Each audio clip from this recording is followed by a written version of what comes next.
Hey guys, Sin from Sin City Neuro NP here. So as you know, I'm a neurology NP and I try to teach little clinical pearls.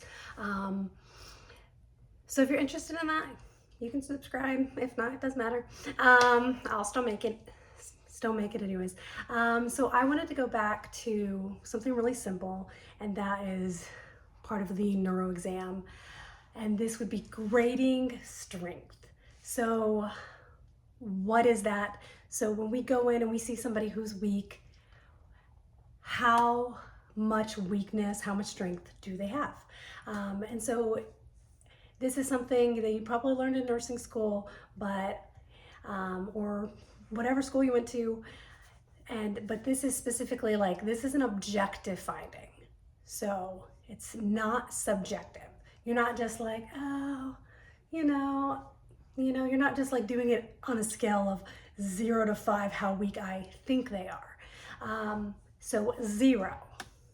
What is 0? 0 is nothing. No muscle contraction, 0. 1, muscle contracts but does not move. 2, they can slide that arm or leg across at the surface. So they can't lift it up, so they can't go anti-gravity, but they can slide it back and forth across the bed.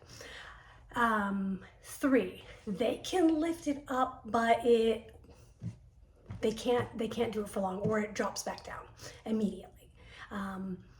4, they can hold it up, but they're gonna have a drift, so that's gonna be your pronator drifts, things like that. So they're gonna have a little dip.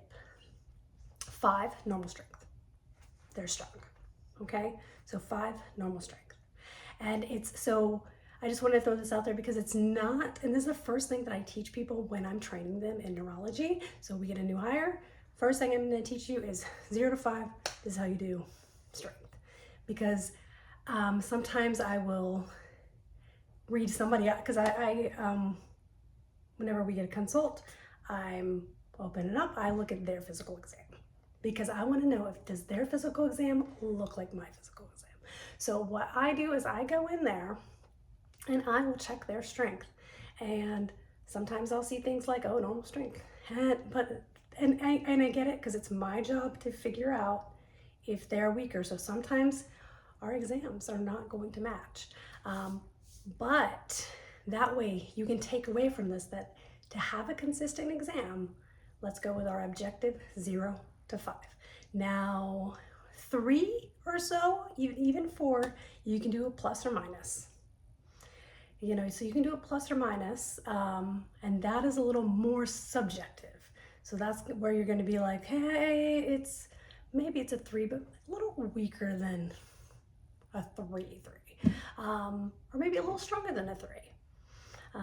So that's where you can put in that plus or minus. Obviously, you're not going to put a plus or minus on a 1.